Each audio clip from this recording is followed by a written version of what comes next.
Welcome to our study channel Deep education. और जैसा कि आप सबके लगातार कमेंट आ रहे थे कि सर लाइव क्लासेस कब होंगी, बहुत सारे कमेंट हैं आप लोगों ने किए। तो मैंने उन सभी कमेंट्स को नोट डाउन किया है कि क्या क्या कमेंट्स हैं। सारे लगभग एक ही क्वेश्चन आपका सबका क्वेश्चन है, तो मैं उस सबको आज आपको बताने वाला हूँ। उन सभी सवालों के जवाब आपको इस वीडियो में मिलेंगे, तो वीडियो को पूरा देखें, एंड तक देखें। और अगर चैनल पर पहली बार आए हैं तो चैनल को लाइक करें, शेयर करें और सब्सक्राइब करना ना भूलें एएमडी की बेहतर तैयारी के लिए। सबसे पहला सवाल है कि लाइव क्लासेस कब से होंगी। इस सवाल को मैं सबसे बाद में बताने वाला हूँ, क्योंकि इससे पहले क्वेश्चन आया हुआ है कि कॉम्प्रिहेंशन हिंदी में होगा या इंग्लिश में होगा। तो भाई ये बताओ, कॉम्प्रिहेंशन क्या है? कॉम्प्रिहेंशन इंग्लिश में आता है ना, इंग्लिश सब्जेक्ट का ही टॉपिक है, तो इंग्लिश में होगा। हिंदी में कॉम्प्रिहेंशन होता ही नहीं है, ठीक है। और सेंट्रल गवर्नमेंट की जॉब है, तो भाई वहां पर इंग्लिश ही आएगी, हिंदी नहीं आती है, बेसिक सी बात है, ठीक है। तो कॉम्प्रिहेंशन कैसे होगा? वो हिंदी में होगा। चलो उसके बाद में देखते हैं भाई। अग सॉरी, शायद मैं गलत बोल गया। कॉम्प्रिहेंशन इंग्लिश में होगा, sorry, by mistake tongue slip हो गई। अगला क्वेश्चन है कि मेडिकल होगा या नहीं। देखिए, मेडिकल होता है, लेकिन जैसा मेडिकल आपकी फोर्स में लगता है वैसा मेडिकल नहीं होगा। नॉर्मल सा मेडिकल होता है जो कि आप पास कर जाओगे, ठीक है। ओके। इसके बाद है कि क्या हम दो फॉर्म फिल कर सकते हैं? जी हाँ, आप दो फॉर्म क्या तीनों में फिल कर सकते हैं, लेकिन आपको तीनों की फी आपको अलग पे करनी होगी। अलग अलग आपको करना होगा, आप कर सकते हो। आपकी किस्मत अच्छी होगी तो ठीक है, आप तीनों दे पाओगे, क्योंकि एक ही दिन अगर एग्जाम ना लगे तो। अगला क्वेश्चन है कि निगेटिव मार्किंग है या नहीं। तो बेटा, निगेटिव मार्किंग का जो है पूरे नोटिफिकेशन में मैंने बहुत ही देखा और वेबसाइट पर देखा, सब कुछ पता किया, लेकिन कहीं मुझे कुछ मिला नहीं कि जहां पर निगेटिव मार्किंग का लिखा हुआ है।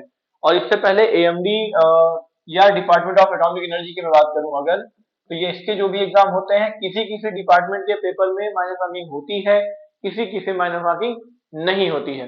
तो यहाँ भी जो मुझे अभी तक लग रहा है, जो मेरा अनुमान कह रहा है कि यहाँ पे निगेटिव मार्किंग नहीं होगी, लास्ट ईयर की कट ऑफ को देखते हुए, क्योंकि लास्ट ऑफ, तो अब कट ऑफ पे आते हैं। अगला क्वेश्चन की कट ऑफ क्या थी। तो सिक्योरिटी गार्ड की जो कट ऑफ थी वो लास्ट ईयर 90 75 का जो क्वेश्चन जो पेपर था उसमें ये 60 के आसपास थी, वहां पर कैटेगरी वाइज अलग अलग। तो आपका इस बार भी 60 के अप्रॉक्स ही होने वाली है कट ऑफ, उससे कम नहीं होगी, लगभग वही रहेगा, क्योंकि इस बार वैकेंसी ज्यादा है। अगला क्वेश्चन है कि कास्ट सर्टिफिकेट, सभी लोग पूछ रहे हैं कास्ट सर्टिफिकेट कौन सा लगेगा। तो बेटा, सेंट्रल गवर्नमेंट की जॉब है, तो यहाँ पर आपका जो सेंट्रल का कास्ट सर्टिफिकेट होता है वो ही लगेगा। सेंट्रल का जो कास्ट होता है वो लगेगा, स्टेट गवर्नमेंट का कास्ट सर्टिफिकेट वैलिड नहीं होगा। राइट, क्लियर है? इस चीज का ध्यान रखना, इसको आप बनवा लेना। सेंट्रल गवर्नमेंट का आपका जो भी कास्ट सर्टिफिकेट है, चाहे वो ईडब्ल्यूएस हो, चाहे ओबीसी हो, एससी एसटी हो, कोई भी हो, सभी लोग। उसके बाद में आपका अगला क्वेश्चन है कि सर ये गवर्नमेंट जॉब है या प्राइवेट। तो ये तो बहुत ही बचकाना सा क्वेश्चन लग रहा है, क्योंकि बेटा यहाँ पर मैंने आपको वीडियो शुरू करने से पहले ही यहाँ पे देखिए दिखाया हुआ था।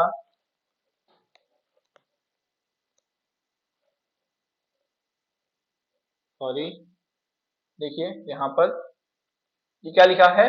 यहाँ पर देखिए, भारत सरकार, गवर्नमेंट ऑफ इंडिया, परमाणु ऊर्जा विभाग, डिपार्टमेंट ऑफ एटॉमिक एनर्जी, परमाणु खनिज अन्वेषण एवं अनुसंधान निदेशालय। तो भाई भारत सरकार के अंतर्गत ये एक विभाग है, डिपार्टमेंट ऑफ एटॉमिक एनर्जी, और ये उसका एक उपक्रम है। तो भैया सेंट्रल गवर्नमेंट है, इसमें कोई भी आपको वो नहीं है, ठीक है।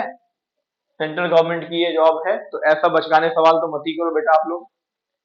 फिर अगला क्वेश्चन है कि कॉम्प्रिहेंशन और रिपोर्ट राइटिंग हिंदी में होगी या इंग्लिश में होगी। तो बच्चा, कॉम्प्रिहेंशन और हिंदी की राइटिंग जो ये होता है, ये हिंदी में नहीं होता है, इंग्लिश में ही होता है कॉम्प्रिहेंशन। और रिपोर्ट राइटिंग जो आपकी आती है, रिपोर्ट राइटिंग भी आपका इंग्लिश में ही होती है। जिन्होंने अगर बार्क का एग्जाम दिया होगा, उन्होंने देखा है, बार्क ने ऐड किया था 2021 वाले सिलेबस में रिपोर्ट राइटिंग या स्पीच राइटिंग, तो वो आपकी इंग्लिश में ही होगी। क्लियर है? सभी सवालों के जवाब आपको मिलने वाले हैं। और इसके बाद में है कि एज 27, एक बच्चे ने कमेंट किया है कि एज 27 साल 9 महीने है, तो मैं एलिजिबल हूं या नहीं हूं। तो बेटा यहाँ पे देखो क्या कह रहा है कि एज कितनी है, 18 से 28 साल, हर पोस्ट के लिए अलग है। तो भाई आप अगर 27 साल 8 महीने, क्या आप अगर 27 साल 364 दिन के भी हो, एक दिन भी है, तो भी आप फॉर्म को अप्लाई कर सकते हो। इसके अलावा अगर आप रिजर्वेशन कैटेगरी में हो तो भी वहां पर आपको एज रिलैक्सेशन का ऑप्शन मिल जाएगा। जनरल में हो तो आप बिल्कुल 28 से कम हो तो आप भर सकते हो। अगला क्वेश्चन है कि एसओ का पेपर सीबीटी होगा या ओएमआर होगा। बेटा अभी तक जो इसका पेपर होता आया है वो ऑफलाइन ही होता आया है, लेकिन आगे का नहीं कहा जा सकता कि ये ऑनलाइन कराएंगे या ऑफलाइन कराएंगे, वो डिपेंड करेगा नंबर ऑफ कैंडिडेट्स पर। अगला क्वेश्चन है कि पेपर हिंदी में होगा या इंग्लिश में होगा। ऑब्वियस से बात है बेटा कि पेपर जो है ये बोथ होगा, बाइलिंगुअल होगा, हिंदी में भी और इंग्लिश में भी। देखो यहाँ पर, यहाँ तो नहीं लिखा है तो मास्टर डिग्री के लिए है, लेकिन यहाँ पे देखो लिखा है the 100 question in bilingual Hindi and English. तो आपका हिंदी एंड इंग्लिश दोनों में पेपर होगा, तो किसी प्रकार का आपको कोई डाउट नहीं रहना चाहिए इसमें। अगला क्वेश्चन है कि सिक्योरिटी गार्ड का सिलेबस चैप्टर वाइज क्या होगा। चैप्टर वाइज सिलेबस की बेटा अगर बात करें तो ये सारे की उसके लिए थोड़ा वीडियो बड़ा हो जाएगा, तो वो मैं अगले वीडियो में आपको बताऊंगा कि क्या क्या चैप्टर वाइज आने वाला है और कैसे कैसे आपको पढ़ना है, क्या स्ट्रेटेजी होगी, ये मैं आपको अगले वीडियो में बताने वाला हूँ। अगला क्वेश्चन है कि एग्जाम सेंटर क्या होंगे। तो भाई एग्जाम सेंटर हम देख लेते हैं। नोटिफिकेशन आप लोग पढ़ते ही नहीं हो, मैंने टेलीग्राम पे भेजा हुआ, आप लोग देखते ही नहीं हो, फिर क्वेश्चन देखते हो, पूछते हो फालतू जैसे सवाल। एग्जाम सेंटर देखते हैं, चलो बता देते हैं, यहाँ देखो सब दिया हुआ है।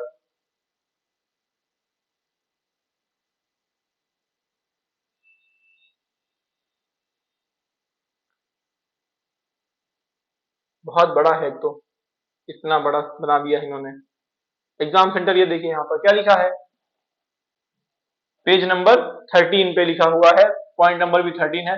The written examination for the post security guard and level 1 examination for junior translation officer in the mode of computer based CBT. भाई सिंपल सा कह दिया, देखो आपके सारे क्लियर हो गया कि भाई ऑफलाइन होगा या ऑनलाइन होगा। रिटन किसका, सिक्योरिटी गार्ड का लेवल 1, किसका, जेएसओ का। क्योंकि सिक्योरिटी गार्ड में तो लेवल 1 में क्या है, सिक्योरिटी गार्ड में लेवल 1 में आपका फिजिकल है और जेएसओ में फेज 1 में आपका रिटन पेपर है। तो क्या होगा, सीबीटी होगा। क्लियर, इतना तो कोई दिक्कत नहीं है। अब कह रहा है कि कहाँ पे है सेंटर जो होगा, देख लो भाई। रिगार्ड विल फाइनल क्या होगा, अहमदाबाद है, बेंगलुरु है, चंडीगढ़ है, चेन्नई है, दिल्ली है, गुवाहाटी है, हैदराबाद, इंदौर, जयपुर, कोलकाता, लखनऊ, मुंबई, नागपुर, रांची, तिरुवनंतपुरम, विशाखापट्टनम। एक भाई साहब ने पूछा था रुड़की है कि नहीं, तो बेटा रुड़की छोटा शहर है, मैक्सिमम जो भी कैपिटल्स होती हैं वहां पर रखा जाता है इसका एग्जाम, ठीक है। तो ये सारी कैपिटल लगभग हैं, तो वहां पर ये एग्जाम आपका होगा। आपके अपने नियर बाय जो भी है आप वहां पे डाल सकते हो, रुड़की पे आप नियर बाय लखनऊ डाल सकते हो या नियर बाय दिल्ली रख सकते हो अपने सेंटर को, उसमें कोई दिक्कत नहीं है। अगला क्वेश्चन है सर एग्जाम कहाँ पर होगा, तो बेटा फिर वही क्वेश्चन है, एग्जाम यहाँ पर होगा। अगला क्वेश्चन है कि सर जो फिजिकल टेस्ट होगा ये कहाँ होगा। ये अच्छा क्वेश्चन है जो कि इन्होंने कहीं मेंशन नहीं किया हुआ कि फिजिकल कहाँ होगा, लेकिन ये मैं आपको बताता हूँ, इनका फिजिकल जो होता है, इनका जो ऑफिस हैदराबाद में है, ये लोग वहीं पर फिजिकल करवाते हैं। क्लियर है, इसमें आपको कोई डाउट नहीं होना चाहिए। बाकी अगर कैंडिडेट ज्यादा होते हैं तो फिर इसके वेन्यू वो लोग बढ़ा सकते हैं, वो आगे इन्फॉर्म करेंगे आपको, क्योंकि आरटीए लगाने के बाद भी ऐसा कोई सेटिस्फैक्टरी आंसर मिलता नहीं है, ठीक है। अगला है ओबीसी हाइट। अगला क्वेश्चन है बेटा आपका कि ओबीसी की हाइट क्या है। तो अच्छा क्वेश्चन है आपका, लेकिन यहाँ पे थोड़ा कंफ्यूजिंग मामला है, अभी इसको मैं क्लियर कर देता हूँ कि क्या है ओबीसी की हाइट। देख लेते हैं,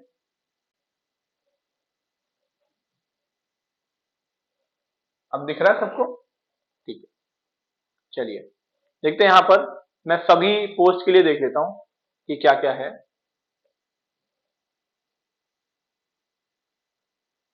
पहला तो हमारा जो पोस्ट है जूनियर ट्रांसलेशन ऑफिसर की, यहां पर अगर बात की जाए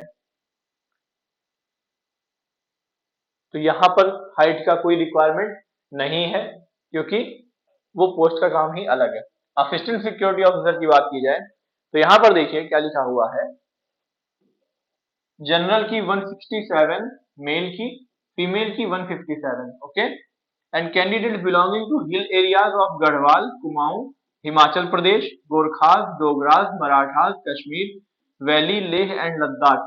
रीजन्स ऑफ J&K यानी Jammu Kashmir, north eastern state and Sikkim, इनकी 165 है, फीमेल्स की 155 है, 165 और ये 155। Candidates belonging to scheduled tribe category, तो शेड्यूल्ड ट्राइब जो है यानी एसटी मेल उनकी 162 होगी और फीमेल की 154। तो अभी बचा हमारा ओबीसी और एससी, इनका कहीं पे मेंशन नहीं है, तो ये सिंपल सा है, जनरल लिखा हुआ है, जनरल है सामान्य है। अगर यहाँ पे अनरिजर्व लिखा होता तो हमको सिर्फ जनरल काउंट करते हैं, जनरल है यानी यहाँ पे इस जनरल में हम अनरिजर्व को भी काउंट करेंगे, ओबीसी को भी काउंट करेंगे और एससी को भी काउंट करेंगे। तो इन तीनों की जो हाइट होगी वो 167 सेंटीमीटर मेल की और फीमेल की 157 होगी। अभी कोई डाउट तो नहीं है। इसके बाद देखते हैं अगली पोस्ट में सिक्योरिटी गार्ड के लिए, उसमें क्या है, सिक्योरिटी गार्ड में भी देख लीजिए सेम वही चीज यहाँ पर भी है, जो जनरल है साथ में ओबीसी जोड़ दो यानी अनरिजर्व्ड, ओबीसी और एससी, इन सब के लिए 167, मेल के लिए, फीमेल के लिए 157, जो हमारे हिल एरियाज के लोग हैं उनके लिए 165 हाइट होगी मेल की, फीमेल की 155, और जो बिलोंगिंग टू शेड्यूल्ड ट्राइब्स हैं एसटी हैं उनका मेल 162 और फीमेल का 154। आई होप कि आपको सारे डाउट मैंने क्लियर कर दिए हैं। अगला आपका जो आखिरी सवाल की लाइव क्लास कब से शुरू कर रहे हैं, तो बेटा आप सभी लोग टेलीग्राम पे नीचे चैनल को जुड़ जाइए, चैनल को सब्सक्राइब करिए। लाइव क्लासेस बहुत ही जल्द शुरू होने वाली हैं, बहुत ही धमाके के साथ शुरू होने वाली हैं। ओके, तो तब तक के लिए चलते हैं और मिलते हैं अगले वीडियो में। चैप्टर वाइज सिलेबस का अगला वीडियो मैं लेकर के आने वाला हूं बहुत ही जल्द, उसमें मैं आपको सब कुछ चैप्टर वाइज सिलेबस क्लियर करा दूंगा। तब तक के लिए thank you, take care, bye bye.